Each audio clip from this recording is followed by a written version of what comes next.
sir, babaguhin po natin lahat ng na-shoot na materials. Ganun na nga. Kaya lang sir, baka mahirapan po tayo humanap ng bagong direktor kung ngayon po tayo maghahanap.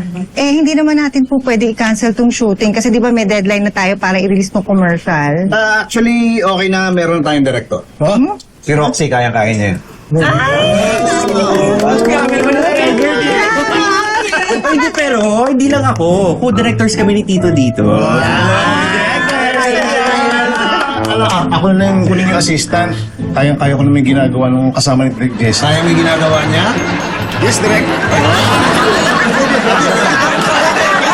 Yes, Direk. Hi, Carol! We were just talking about you. Sabi ko kay Chito, bagay kayo. Sabi niya, alagaan daw kita mabuti. I really wish the best for both of you. Thank you. Wait, Chito, sabihin mo naman sa kanya yung plano natin. Anong plano? Yung date natin. What? Hindi, nag-set kasi siya ng gusto niya tayo mag-double date. Okay lang ba sa'yo? Sure, why not? I love. Hi! Guys, si Wax, yung boyfriend ko. Hello. Nice to meet you. Nice meeting. Ayun. Enjoy po kayo. Ay, naku, thank you, Naka. Thank you. Enjoy. Okay ba to? Oh, okay. Nagustuhan mo ba? Alin? Ito, pinahanda ko din eh.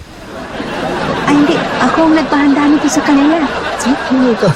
Ako, pati nga yung flowers, tsaka itong mga ilaw, itong wine. Ako napahanda nito. Ako rin. Nag-request ako sa kanila para sa'yo. Hindi ako nag-request eh. Ako. Roxy, sabihin mo nga dito kung sino nagpahanda nitong dinner. Siya ba o ako? Siya Actually,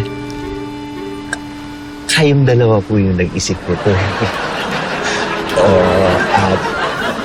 Surprise!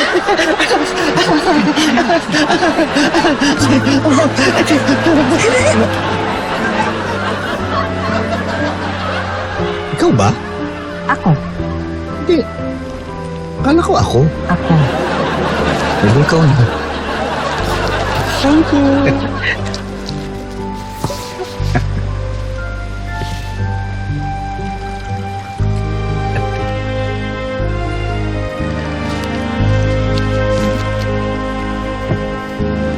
Cheers.